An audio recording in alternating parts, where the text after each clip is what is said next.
ရှောက်လို့လားရေပက်ခန့်ထွက်တာအကျိုးအကျလည်းရဲ့ရောက်လာမတူးကြလေးပါ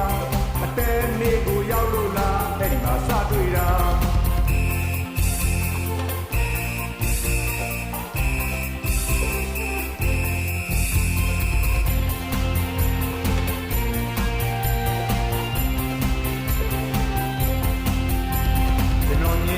ကောင်းပါလေတဲ့သူဟာချောလို့မဲ့ကြည်ချင်းဆုံးရင်ခုံနာဒီနေ့သိညမှာ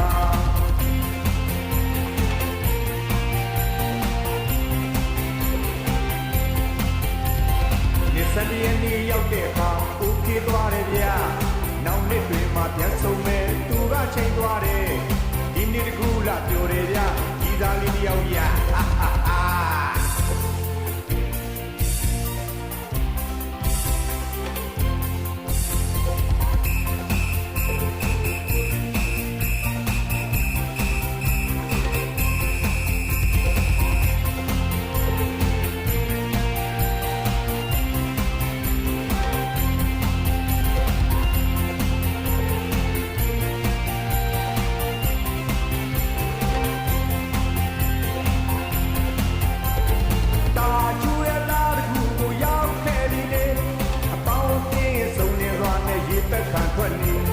မန္တရခုဒီလျှောက်လို့လားရေပက်ခန့်ထွက်တာ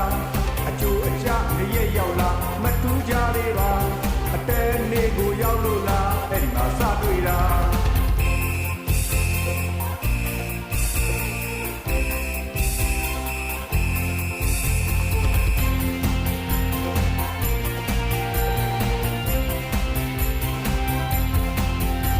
ကျွန်တော်မြင်တွေ့တဲ့ကောင်းပါလေးတွေသူဟာချောလို့မဲ့ကြည်ချင်းဆုံးရင်ခုံနာဒီနေ့သိညမှာ